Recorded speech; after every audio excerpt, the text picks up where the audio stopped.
Okay, how's everybody doing out there in the land of EOS? My name is Kent, and the channel is EOS San Diego. And of course, I make videos by appointment now. So in order for me to make this video, basically I have to be challenged for this video. Challenges are very easy.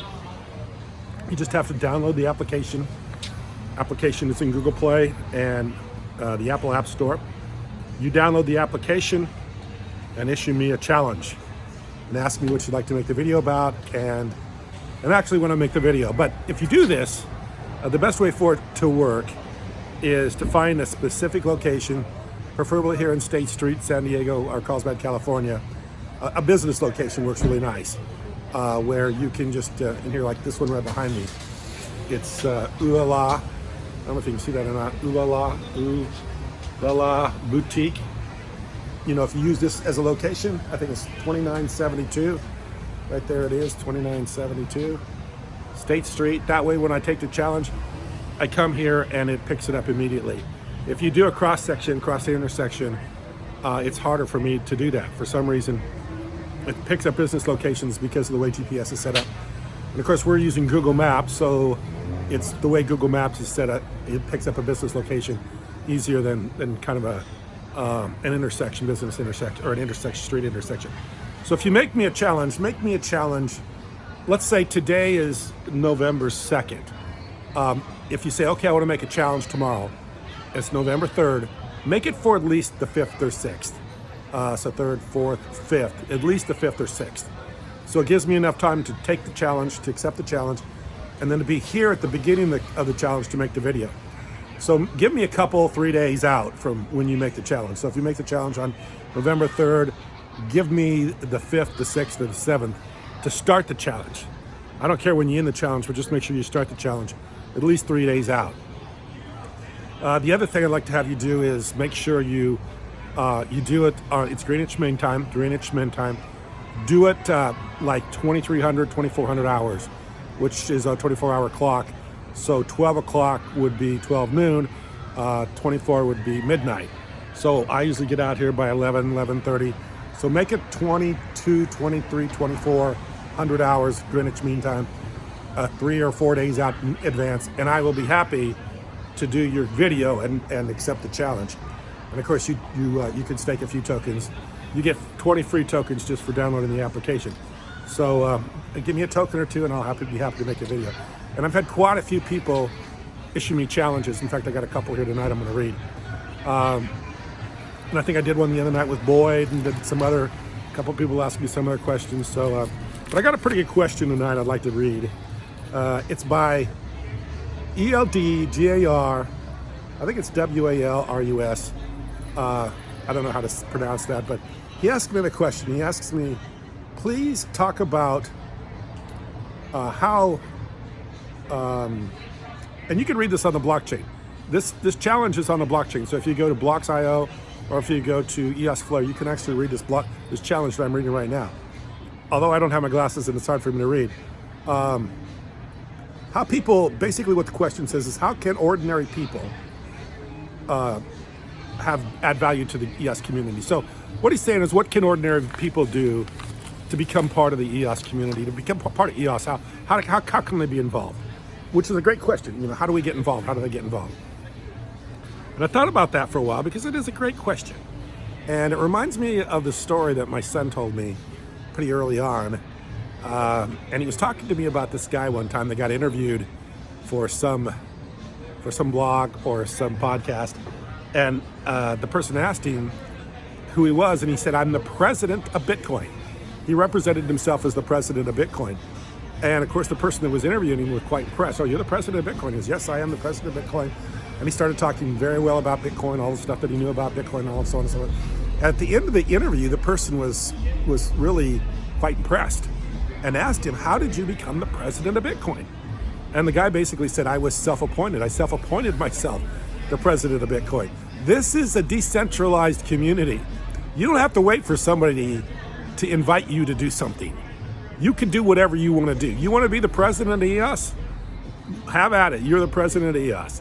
I mean, sure, you got Block 1 is definitely the people that involved, Dan Larimer, Brendan Bloomer, all these people. But basically, the EOS community has self-appointed people that are running it. I mean, you want to be a block producer, be a block producer. You want to be the president of EOS, be the president of EOS. If you want to be the spokesman for EOS, be a spokesman for EOS. I'm a self-appointed person, basically. I make these videos every night about the EOS blockchain. I didn't get permission from anybody. I didn't go to Brendan Bloomer, or I didn't go to Dan Larimer and say, hey, can I make some videos on the EOS blockchain? Can I be an ambassador for EOS? Can I talk about the EOS projects? Nobody gave me that permission. I just started doing it. That is the great thing about the decentralized community, that you don't have to ask for permission, and you don't have to wait for somebody to give you some specific information on being able to do something. It's within the power for you to do it yourself. That's the nice thing about this. This is open for anybody to be whoever they want to be or do whatever they want to do. So I thought that was a pretty good question. The other question I had tonight, and I had a question, and this is probably the more bigger question, was about the network being a little bit clogged today. I think there is some activity going on with a particular coin. It's EOS, I believe is the name of the coin. And of course, they bought up quite a bit of CPU, and they are putting a lot of information out over the network. Okay, this is really the way the network works. The network is about resources, and of course, there's a lot of ways to manage resources, buy resources. Right now, resources are very inexpensive. These people were able to buy, I think, 60% of the network through REX, through the Rex. I looked a little bit on the internet about them. I couldn't find a lot of information about them. They have a coin. I think it's about CPU mining, but they don't give a lot of information about it. And I noticed on Nudex, their coin isn't trading very well either. So obviously, being able to do this didn't help the price of their coin. But this is the way it is. I mean, this is the resources management. This is able to buy resources and then be able to put information or be able to use the network the way they like to use it. Of course, they put a lot of stuff out on the network today, which kept other applications from running, including ours. I noticed a lot of applications were having trouble running and we couldn't get anything through. If you wanted to make me a challenge today, it would have been very hard for you to make a challenge because they were using all the resources. But by the end of the day, we were able to buy some resources, and we're kind of able to get things back so that we could actually transact on the blockchain. Kind of reminds me back in the days when the RAM went up. We were wanting to do an airdrop, and the RAM was very inexpensive. Well, by the time we had gotten ourselves together and figured out what we wanted to do, the RAM got very expensive. So we ended up spending a ton of money on RAM because the resources become very expensive. And that's just the way the blockchain works. That's one of the things about the blockchain is it's ran on resources, RAM and CPU and net. So today was a day where CPU was very expensive. Our CPU was used up. CPU had been used up. It was all that expensive. In fact, it was very inexpensive. That's why they were able to buy up so much of it. But that kept other applications from running, including ours. But that's what happened today. It got clogged up because somebody had purchased quite a bit of CPU, and they had put out a message, or they have done something. I think what they do, the way they work, and I'm not real sure, because there's not a lot of information on their website. I can put their website below, let you look at it, or you can look it up yourself. I don't know that much about it, so I guess I won't put the link, but basically the way it works is if you give them EOS, they'll give you back your EOS, plus they'll give you back some of their coin. And they were able to send that message out to a lot of people because they bought so much CPU out today. So that's kind of what it's about. I checked just before I left, and it had kind of gone down a little bit. So I don't know. I think they have an airdrop coming over the next, I think how many months it was? I think it was 15 months that they're going to be doing an airdrop. And their coin will be trading on Nudex as it is trading now. So anyway, that's what's going on. It's a matter of resources. Resources, if you want to buy CPU now, it's going to be a little bit more expensive. Probably rightly so. I mean, I think CPU is pretty inexpensive. Wasn't a lot of stuff going on. In fact, I was wondering myself, there's a lot of secondary resources for managing a lot of secondary applications for managing resources. And I was wondering myself how useful those are, because basically resources weren't that expensive. I mean, we're running an application on very little resources right now. I don't even know how many we have staked. You can go to our smart account, our challenge you account to see how many we got staked. But we don't have a lot staked to run an application right now. So it wasn't really that big a deal. And we had a lot staked on the RAM for the airdrop, but that's because a lot of people haven't claimed their tokens yet. So as soon as those people claim their tokens, we'll get that RAM back. So please, if you're carrying EOS tokens, or not EOS token, challenge tokens on mainnet, please take those challenge tokens off the mainnet, put them in your wallet, so we can get some of our RAM back. But anyway, it's a contract. It's a resources is what we're talking about. We're talking about the management of resources, and that's what happened today. Let me see if I've got any other challenges here that I need to talk about tonight. It's always fun to try and read these and try to. Oh, my friend Zach. Oh, Zach from San Diego. Please check Zach out. Zach's on Steam, and Zach has a token, Sand token, and it's about San Diego. It's posting about San Diego, and his token, actually his website is steamsandiego.com, steamsandiego.com. So please check Zach out. Zach is probably one of the brightest minds in blockchain, in my opinion. I know these other guys, that other YouTube channels, sometimes they talk about bright people on blockchain. They talk about people that are bright and smart and know everything about blockchain, and people that got everything all figured out. I'll tell you, Zach is probably one of the smartest people we know, and one of the people that we know that is heavily, almost every day, doing something on blockchain, doing something new, something unique, very creative. He's a very energetic person and has a lot of great ideas. So Zach Williamson, he's a great guy. So check out his website. Like I said, we've been doing this for a few years, and he's probably one of the most innovative, smartest individuals we know in blockchain. And he's very creative, very energetic, and does a lot of good stuff. So check him out. Check out his website. I'll put a link to his website below, because I can endorse Zach. He's somebody we know. He lives here in San Diego. He's a great guy, and he's one of the brilliant minds in the blockchain. And you meet a lot of brilliant people. There's a lot of people that we've talked to, a lot of people that we deal with that are very brilliant, very bright. And that's what you're seeing with blockchain. You're going to see some smart people involved with this stuff, because this is the opportunity, and people that are very bright see the opportunity and they get involved.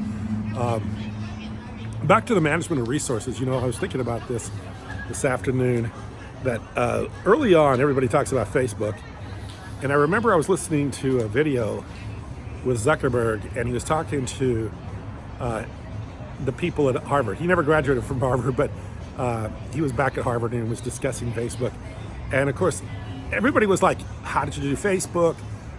What were your ideas? What inspired you, and all this good stuff. And all Zuckerberg could talk about was how when he started Facebook, how it was so difficult to pay for the resources. And that was his biggest problem. He was trying to figure out a way to how to compress information, how to make information become so it was more compressed, so less of it had to be stored on the database, and how to pay for all the storage. That was all he was talking about. It was funny because that was his main issue. His main issue was resources, spending money on resources for Facebook. And I could tell by the people that were listening to him were very disappointed, because all he could talk about is going on and on about resources, and how difficult it was to keep this going with all the resources that were being required of him, and how he was having a hard time paying for it and all this stuff.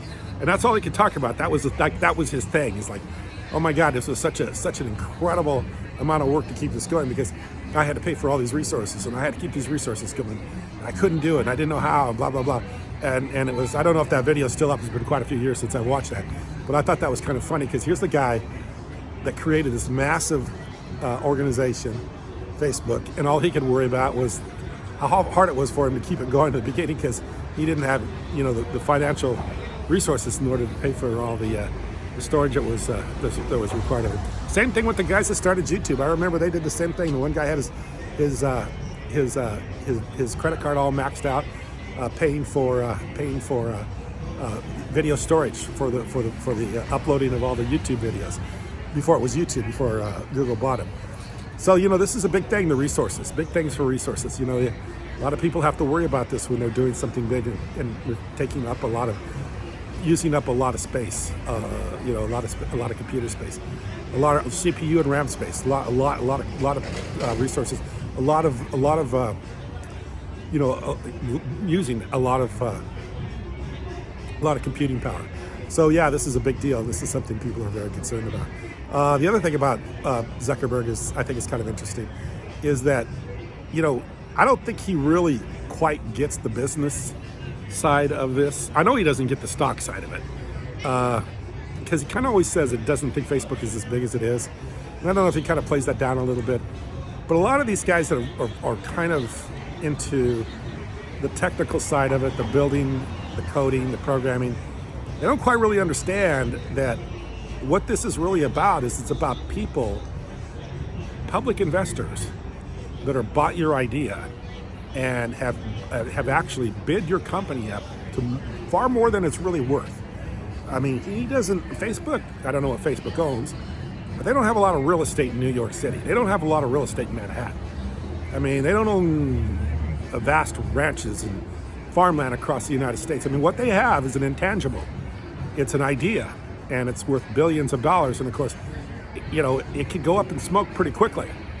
And the only reason Zuckerberg has so much money is because people continue to value his stock very high. If people quit valuing his stock, he won't have so much money, and it wouldn't be worth that much money if people started selling. And just like Bill Gates or Zuckerberg, if all of a sudden he started liquidating his position, it'd be like everything else. The price would go down, and he wouldn't be worth as much as he is. So, this is something I think that kind of escapes some of these guys. They don't really quite understand. Of course, he's a young guy. He probably doesn't get it. He doesn't understand the markets. I can tell you that right now. But this is the real thing that I find, and I've talked about this many times, because my background is in that business, was in the brokerage business, that this is the one time I've really seen where ideas can get public support, is by building something on a blockchain through what has happened today with the EOS coin, which is an airdrop, or an ICO, which isn't as popular as it used to be. But being able to use a cryptocurrency to involve the public market, the public arena. This has been a closed door for so many years. Nobody could access this money because of security exchange rules and commissions and commissions rules and taking hundreds and hundreds of millions of dollars in order to and really, kind of a mixed bag, because they would say we are protecting small investors, but at the same time, you're making it only so the big boys can play. By making it big qualified investors, by making it so certain people can invest and certain people can't invest. This is the exciting thing about blockchain. This is the exciting thing about cryptocurrencies, is it's opening the door for so many people to access a community and a group of people to really invest in something. And I mean, this is something that's going over everybody's head. And I can understand, because there's two worlds colliding here. There's that technical world, the techie guys, the techie people, the programmers, the builders, and then also the investors and the people that raise money are all coming together in this blockchain world. You got a guy like Novogratz. Novogratz is an investor. Novogratz is from the hedge fund market. Novogratz sees that kind of world. Then you got the guys like Dan Lermer. Dan Lermer's a technical guy. Dan Lermer builds blockchains. Dan Lermer's a programmer. He's a software guy. So, you got these two guys coming together to do something, and they're coming from two different angles. So this is a kind of a unique situation, a very unique situation, to have this kind of group of people all come together in one thing, which has never happened before. And this is why I'm so excited about this, because this is the wave of the future. This is going to give people lots of opportunities. So anyway, I had some pretty good challenges. Keep them coming. I want to hear more challenges. Ask me some questions. You want to ask me some questions about the stock market? Ask me questions about different ideas. Give me some deals you want me to critique. Like I did Boyd the other night. Give me some more. I want to hear what you're. Give me something you want to. Ask me about Everpedia. Ask me about Karma. Ask me about some of the other ideas. Ask me about Higher Vibe. Any of these ideas. I'll look into it for you, and I'll give you my opinion of it. And like I say, I won't give you, I won't slant it anywhere or another. I mean, I'm completely neutral on everybody else's idea, because I just want to see ideas built and flourish, And, you know, I'll give my opinion. When I think it's a good idea, I'll tell you it's a good idea. If I think it's a bad idea, I'll tell you I think it's a bad idea. So give me some stuff. I'll take a look at it. See, tell you what I think. I appreciate you watching. Thank you very much.